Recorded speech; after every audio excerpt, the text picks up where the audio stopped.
Welcome to It's All in Your Head podcast. This is episode 16. I'm here with my colleague Tara Ray, and today we're going to be talking about toxic relationships with family. The reasons this came up is because in January, oftentimes Tara and I have a lot of clients we haven't seen in a while kind of come contacting us and flooding into our calendars because they have been with family and they're not sure how to handle the toxic relationships that they have with family. And we're going to talk about that today and kind of what to do about that. So, Tara, what are your thoughts on that? What's going on in your calendar these days? It's a lot. A lot of people even requesting emergency sessions because things happen that they really don't know how to process, especially if you have someone who has been out of therapy for a while or someone who's been very consistent. They'll get around their family and find that they can't even exercise the skills that they have been learning because it's like a flood of emotion and all of those kinds of things. So those are some of the things that I've been seeing since the beginning of the year. Yeah, me too. And I see it every year, in fact. And I myself have a little bit of a difficult time with that sometimes too, because I tend to fall into a role with my own family that I don't necessarily want to fall into when I get around them, and then get away and don't like how I've reacted sometimes, and then I don't like myself very much. What do you think about that? The same. I just think that, again, they're normal patterns, but there might not be healthy patterns. And so I think during today, we should talk about the difference in that also. Just what we do when we fall into those kind of things. Because it's normal, that's what we're used to, that's what we'll typically do, even if we've been practicing something else for a long time. Yeah, because you and I talked about that, how we didn't have healthy examples of even what a healthy marriage looked like. And so consequently, we got out there looking for a spouse, and both of us have said our man picker was broken. Okay. Exactly. And we both had been married and divorced before we found our spouse. And I think that I kind of just lucked out with Serge. Sometimes I say he's just the least messed up person that I've ever been with. You know, he has his issues, but they're the least issues of anybody I've ever been with. The ones I can tolerate, I guess, the ones I can handle. And it's just because there were just so many issues in my family. There was so much addiction, alcoholism, mental health issues in my family, and trying to make sense of all that. And even though we have a really great relationship, Serge even admits that even though he didn't have the best examples in his life either, in his first marriage, and his wife died of diabetes complications. So he was married for a long time to a woman who was very patient, very kind, and very sweet. And I think I got the improved version of him because of her. And there are times often where I'll send a little prayer to heaven and thank her, for the version of him that I got, because he describes himself as a younger man, as being a man with a temper and, all this kind of stuff, that she was very patient with him and all that stuff. And I get the improved guy. And, I think that I think that just the fact that he is who he is, and he is who he is today, he's had to hard win his mental health too. He's had to really work hard at it. I've had to really work hard at it. But we get around our families who haven't really done a lot of work, and then we fall back into that role of Mhm. who we were, or we get really irritated with them that they haven't done any work, and we don't know how to handle them, Right, be around them that way. right, exactly. And I think what it reminds us of also is where we got some of the bad habits from that we want to fix. Mhm, And it's almost like you're like, oh, mhm. And you can remember, I used to say that kind of thing, or I used to do that kind of thing. And you see exactly where it came from. Mhm. Yeah. So when I'm counseling with my clients and they have been, around family and they're not liking what they're seeing, or they're irritated with a family member who's not changing, or they're seeing, like you said, where that attitude came from because they're listening to something come out of their mother's mouth that, they've listened to their whole life, that now they know is the wrong way to think. And they're coming in my office and they're irritated and upset about it and stuff like that. I think the really difficult part for them is when I have to remind them that they can't change that person, that Mhm. their job is to accept who that person is, and that to emotionally detach, with love, to be lovingly detached from this family member that they can't change. And I think that's probably the most difficult part for them, is how to be lovingly detached. What do you think about that? I think that that's true. And I say it a little bit differently because sometimes people have these expectations that the other person can't feel. So I'll say they're either dealing with unspoken expectations or unrealistic expectations. And when you're coming from a family, because I can't think of a better word right now, that is broken, it's best just to get rid of all the expectations, because most of the times we're frustrated because the expectations we have of other people aren't met. And then we're offended and we're hurt. And we'll say things like, well, because she's my mom, she should be able to. And I have a very crude phrase that I say, we wouldn't even know how to wipe our behinds if somebody didn't teach us. So, because of that, she may not have been taught how to be your mother. And the only thing that is required for her to become a mother is that her parts work.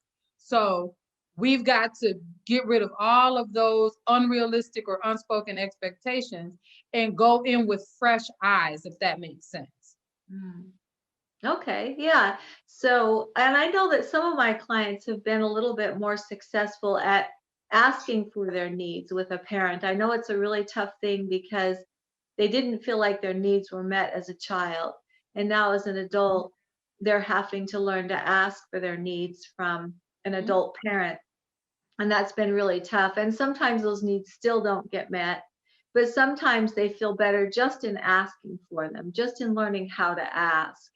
And there can be some power in that, in just learning, to say what it is that I need, even if speaking it out loud is the healing and not necessarily getting it met. And so that's the thing I guess I would pass along, if I had to pass along a mental health tip today, is just to learn to ask for what we need, even if we don't get our needs met, because there's no guarantee that we will. But there is some sort of cathartic effect in having the power to ask for what we need. And I And guess I I. agree. I agree. I think also being able to teach them to have a certain kind of an eye, because when someone is very unhealthy or abusive and the other person has suffered trauma, in that case, I would be reluctant for them to say, this is what I need from you, Right. because the other person has practiced being good at not giving it if that person was abusive. And so I would just caution, that would be my only, I would say, disclaimer regarding that. Unless you have healed enough or built up enough healing to understand and be okay with not getting it ever. Most people who have been traumatized are not. That codependency is hard for them to break Mm-hmm. in a sense. So that would be my only disclaimer. If that person has been abusive to you and they have not tried to do anything to change themselves, I would caution them just a little bit in that area. And I have to agree with you on that. There's a boundary right there with that, and that is if someone's been emotionally abusive and they're not emotionally safe, that we don't cross that line when someone's not emotionally safe, then we don't allow them to hurt us. So we keep them away. In fact, if I think about my relationship with my own mother, that's how I got along with her for about 20 years, was never to talk about feelings. If I Mm. was really careful never to talk about my feelings with her, only to talk about the kids and how they were doing in school or the weather or current events or anything but my feelings, then we Mhm. got along just fine. And if I was really careful to keep the subjects shallow, then we got along just great. And the minute that I tried to talk to her in any way about my feelings or anything deeper, then I knew I was going to get zapped, is what I would say. And Mhm. so I just didn't do it. And I just learned not to do it. And it took me clear through my 20s, I think, to really figure out that I just couldn't do that with her. Mhm. But It's I, fun. huh? Oh, I'm sorry. I was gonna say it's funny that you mentioned that because I had that exact same experience with my grandmother, but I didn't learn the way that you did. I went to her talking about my feelings, and her answer to me was very clear. And then it was like, oh, okay, Hmm. because I think what she said was, I never asked you how you felt because I ain't care. Hmm. And Wow. it was like I felt like a cold glass of water got thrown in my face. But then Hmm. I came to the realization that she didn't have to. That was a burden I was choosing to place on her. She had every right to say she wasn't going to pick that up. So I was like, okay, I get it now. And that was my first attempt to do that and my very last to go and do that feelings thing also. That would be really tough. That would be really tough. Thank you for joining us for It's All in Your Head podcast. Remember to subscribe, like, share, and please comment. Whatever mental health questions you have, we will be happy to answer them in future podcasts. So, Tara, have you had to talk to people about how to break away from toxic relationships? Yes, definitely, especially in dealing with family, because what we do a lot of times is we continue to have contact with people who are really unhealthy for us just because we share blood with them. That is our family. So I have a concept that I teach people called suspending the relationship. And what I say is you've got to give yourself distance and time away from the relationship long enough for that person to want to change and actually start that process, or for you to get strong enough to deal with them if they never change. Mm. That's actually pretty good advice. And I know that sometimes that with its family, there's that guilt factor, that Mhm. this is my family. I can't possibly break away from them. But the way I like to think about it is that we're kind of just put down on earth in this family, but not necessarily the people we're compatible with. Right. The people we're compatible with is our friend group and the people that we choose out there that we do have compatibility with. And we oftentimes have more compatibility with the people that we choose as friends than we do with our own family. And Mhm. it's okay to make those people more our family if it's necessary. Now, there are some families that really are very close. I mean, I've come across really close families and some healthy families. They do exist. Healthy families do exist. I don't see them in counseling as much, but I know that they exist. And those families have great relationships and they um, support each other and they talk to each other often and things like that. And then the healthy family systems, in fact, if you look at family systems theory, one of the things that I remember was when I was working in drug and alcohol treatment, I was the therapist that taught families the alcoholic family dynamic. So there is a dynamic that we see in alcoholic families. Mhm. And oftentimes it'll be a parent or one person in the family who's extremely controlling. And that extremely controlling person, everything is kind of the my way or the highway with that person. And when that person usurps all of the energy in the family, so to speak, then nobody else's needs get met except that one person. And so because of that, as the children in that family grow up, they don't know how to meet their own needs because everything is done just one way, which is that one person's way. And so there's no flexibility for the needs of the other people. And the kids that grow up in that family grow up not knowing how to take care of their own needs. And as they become adults and teenagers and they get out into the world, they don't know how to meet their own needs. And so they practice escapism. And that's where addiction gets born, is that they practicing escapism because they don't have skills to meet their own needs or even understand their own needs. And so consequently, that is the dynamic that you see in families, and that's a very toxic family system. And so that's kind of what you'll see if you want a description of a toxic family. And the other part of that, codependency is huge. Mhm. And it's because there's probably a dynamic that's been set up where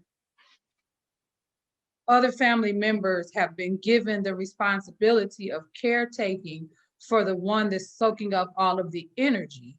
And in order to keep that dynamic going, that person will start to exercise very unhealthy habits. So if you're meeting my needs, I'm attentive to you. If you're not, I ignore you, or I push you away, or I'm mean to you. And we see these things repeated because that person is finding value or worth in the person who's or emotionally unavailable. So that's where they're trying to find the worth and the value in themselves. So a lot of times I say codependency at its root means how you feel about me is how I feel about me. So if you think I'm a good person, then I'm good. So I'm going to continue to try to do all of these things to make you think that I'm good so that I can feel good about myself. Oh, good description. I didn't know that. That's a great description. Mhm. And then going back a little bit about these family relationships, I think about a playground. Like you're talking about that alcoholic person that sucks up everything in the house. That's the bully, right? If you think about that, then you have other people. I'll say this, even though that person might share blood with me, I'll think about it. If I was 8, would this have been a person that I sought out to play with on the playground? And if my answer is no, based on their behavior and their treatment of me or our interactions with one another, I'm not going to be pursuing that relationship very heavily, even if they are family. Mhm. That's a good way to think of it, is would I have pursued this relationship outside of my family? And if not, why am I pursuing it within my family? And to get over the guilt of all of that, just let yourself feel it, is what I say. Feel the guilt and do what's best for you anyway. And which is really a good, a mantra for your whole life, is feel the guilt and do it anyway. Boundaries. Or People, I'm sorry. no, go ahead. Or if you don't feel guilty at all. Sometimes you realize that you're taking care of yourself and it starts to feel good. It does. And then what I say is your body and mind, once you start to take care of yourself, then your body and mind crave you taking care of yourself. And it starts to deny you the ability to go back to those negative and toxic spaces.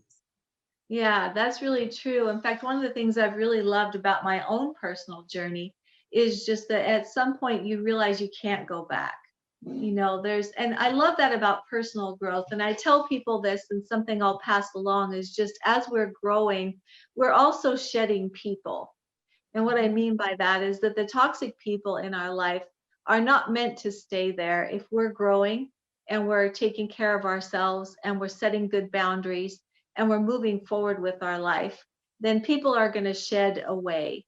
And as those people shed away, there's a period of loneliness there before we maybe attract different people, because different people are not particularly attractive at first. Sometimes they seem too nice and kind of boring, and because there's no drama.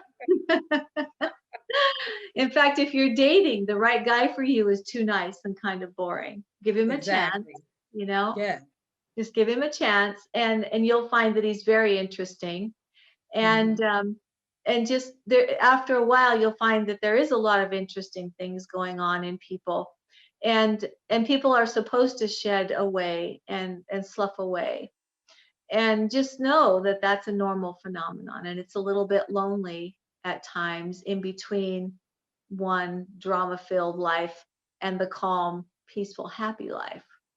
Mhm. Or knowing, because I know for some people it's very hard for them to disconnect from people, but you can alter the way that you deal with them. So if you have a friend, for lack of a better word, that is messy, we use that word, that you can still be their friend, but you might need to alter the way that you deal with them. So if I have a messy friend, we can hang out, we can do things, but that is not the person I'm going to tell my deep secrets to, because you know that they won't be held. So it's just part of it is maturing in our relationships also. Don't be mad if you're not going to tell that person, you're my messy friend, but I want to keep you. Then make sure that you're cognizant of the way that you interact with that person and deal with that person. And if they see a change, they might come and ask what the difference is. And then that opens a line of communication. But sometimes, like Michelle, like you said, you can't hold on to these people. You can't hold on to these relationships because they have the ability to stunt your growth also. So it's like finding that balance is really important. And I can say that now, but I'm older. When I was younger, I wouldn't have been able to do that. Right, that's That really makes true. sense. And same for me too. We're older, and something happens about being older where you no longer care what other people think so much about That's you either. it. That is Mhm. so true. It really is. I call it having lived life experience. Once you Yeah. have enough lived life experience, some of those things just don't even matter anymore. Yeah, and so I hope that for everybody, I guess, at some point that you just don't really worry too much about it anymore. And you're more concerned about making yourself happy and the people that you care the most for happy, and just leave it at that. It's a small handful, Mhm. and that's If good yeah, enough. yeah. If it's a small handful, then that is good enough. I know I think about something and thinking about how people's families affect them and the fact that they feel like they have no control over that. So it's something that I teach my clients to do who have that dynamic when they feel like they have to go and visit family or that they're going to do that. I say have a way of escape. And so what I mean by that is have something pre-planned that you can do that takes you away from that intense emotional trigger, whether it's you have a walk that you plan every day while you're visiting, or that there's a whole separate thing that you have set up that you already intend to do. And if everything is going well and you don't want to go, you can cancel that extra plan. But it's a good thing to have it so that you can get yourself away and kind of collect yourself and get your mental space back without offending the people that you're already worried about offending. That's a good idea. I hadn't thought about that. I'll use that with my clients. Thank you for joining It's All in Your Head podcast. I just want to remind you to subscribe, like, share, and comment below. Thank you. So I know today we're talking a lot about what happens in unhealthy or toxic family relationships, but we also know that those relationships kind of are the examples we use to build our new relationships and relationships, or even new romantic relationships. And so we want to talk a little bit about what you should do as you get out of toxic relationships. So Michelle, what are your thoughts? Well, you and I have talked a lot about this because we had to figure out how to get out of toxic relationships. And we talked a lot about not relationship hopping, about taking some time. What do you think about that? Yeah, I think that taking time is essential because once you've been in a toxic relationship, whether it be emotionally abusive, physically abusive, just bad, period, you want to take time. That breaks you down. So you want to be able to take time and build yourself up. If we get into a next relationship, that's what that whole concept of baggage is. We're just dragging all this negative stuff with us. So take time to build yourself up, learn to love you. And then when it's time for you to be in your next relationship, you can properly teach your partner how to treat you and how to love you. That's a good idea. And I remember one time you talked to me about something about building block or the bricks of your walls. What were you telling me about that? Absolutely. So when we go through something, there, I call it what are the bricks that build up your wall? That is those themes that something happens and that thing that makes you pull away from that person. That's one of those bricks. It could be that your perception is that you've seen that person can be disrespectful. That might be a thing. Or where you can't trust them, mistrust, that might be a thing. So it's important to be able to identify those things that build up the walls in between you and other people. And that's not only romantic relationships, that's friendship relationships also. So you feel like we have to identify those bricks in that wall and then tear those bricks down piece by piece, learn to love ourselves, and then we can be present and available to people, and then we're ready for our next relationship. And I don't even know about tearing the wall down as much as making sure we have a process in place to address each and every brick, if that Oh, makes sense. Some of yeah. the bricks are there because they protect you, but we need to know when to kind of move it away. You know how they show those pictures or those kind of fake walls where there's one brick, you can pull it out and then you'll look in and the person, you just see their eyeballs, that kind of thing, where you know when to move it and when to put it back, because that's important that you can recognize that. But the first thing is to be able to label it, because sometimes we just know we got a feeling about something. It's important that we label those feelings. And that's why I call them, those are the bricks that build up your wall. Oh, I like that. I like that. And so I know that you were quoting a song to me a minute ago. What was that song? That's it's an old song that says a piece of man is better than no man. You know, one thing time has taught me that having a piece of man is better than having no man at all. So I'm gonna just take what I got and run with it. Nope. No, and I would say no, ma'am. A piece of man is not better than no man. This is 2021. We want to make sure we're getting the whole deal. And first, we have to do that work on ourselves so that we're ready for it when it comes. And then we won't accept that whole piece of man concept. I know I would hear that a lot. And it's like, no, that is not good. We need to be able to be whole people and expect that we have other whole people that come into our lives. Yeah, and I think that we can expect that, as women, we get to have that. And one of the things I really loved it when I was working a few years ago, I used to do relationship workshops and we dating workshops, and people would come, and it wasn't intended for people to meet while they were there, but luckily some people did meet, and I had a couple of people actually get married that had met in my relationship workshops. But I figured that if you could meet a guy who would actually come to a relationship workshop, that was a guy who was interested in personal growth, which was kind of cool.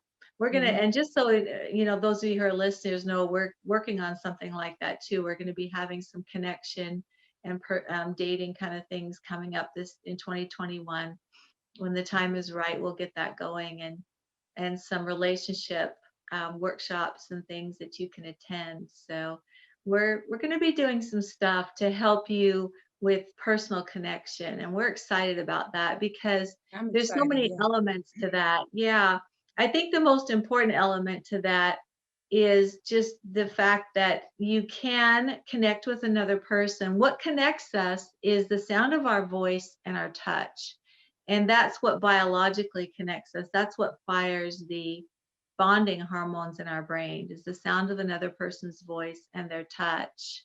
And we don't do any of that anymore. We all do this texting thing, or we do video chats or whatever, and some the sound of the voice is there, but we aren't bonding as much as we used to as a society in general, which might account for some of what's happening in our society. Some of the breakdown in communication that's happening is that we're not bonding with people in a way that we used to bond with them. And so there needs to be some focus on connecting with other people and just connecting in general. Even just a smile to someone. We don't even see people's smiles right now, you know. We're not really connecting in ways that we need to connect. And I'd like to be an instrument in restoring that for people. But that's the basis of how we start relationships, is just these brief connections. We just want to be clear, there will be no touching in our workshops, just so we know that. And we put that out there. You're funny. So if we were to say what a good relationship looks like, because now we've talked about what toxic ones, look like. What would you say a good relationship looks like? I think that people who are more invested in watching each other grow, that's a big piece of that, to show that's a healthy relationship. Another thing, people who are committed to the process of communication, committed to these processes that take place. No one's more bonded to their position. Compromise is always at the center. Those kinds of things. People building themselves up. There's no tearing down.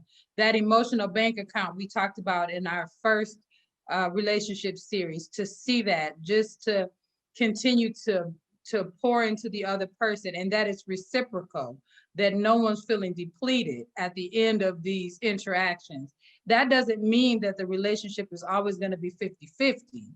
That's not realistic.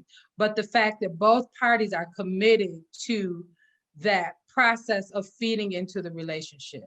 And I know we talked a little bit earlier about, that's what I think is so important in my marriage, that we're both committed to feeding into each other, to encouraging each other, to being there for each other. No one is more important than the other one. And that's very, very important, that we support one another. So it's just making sure that you're getting your needs met inside of a relationship. Not that that person is the end all be all, but that you're able to effectively communicate what you need, and then that person's effectively able to respond to that need, and that is reciprocal. I agree with you on that. And I think the important part to understand here too is that there's not a ton of arguing and disagreeing on a daily basis with that. And that's what some people don't understand, is that it doesn't mean you're arguing and disagreeing a lot. It means that you're not trying to change each other into something else, that there's a lot of really accepting the other person for who they are and watching their growth, like Tara said, watching the other person grow and just become part of that growth with them, but not trying to change them into someone else. If you have to change that person into someone else, you want to ask yourself why. Why do I need to change this person into someone else? Do they not fit my needs enough? Why am I with this person who doesn't fit my needs enough? Because I see that so much, and people not understanding that you can go years between a major fight, that it isn't something that couples who are happy do very often. Most of the time they just communicate through what's going on for them. And the other thing too is that my husband and I both really understand that if we have a disagreement on something, it just means that we can agree to disagree. And eventually we'll probably find a compromise that works for both of us. We just talk it through. And little by little, we start to see it from the other person's point of view a little bit more, and a compromise is reached. It doesn't have to be today or tomorrow or even next year. We'll eventually reach a compromise. And we're in a marathon, we're not in a sprint. And I think that's the important thing to understand about it. And so that's what a healthy relationship looks like, is understanding that. And the only way that that can happen is if you have two people on their own personal paths of growth that are comfortable with themselves and confident within themselves. And that's what a healthy relationship looks like. Thank you, everyone, for joining us for It's All in Your Head podcast. This has been episode 16. Please comment, ask us questions. We want to answer your questions, just so you know that. And remember, Mental health matters. and if you don't deal with your stuff, it's going to deal with you. Bye. Bye-bye.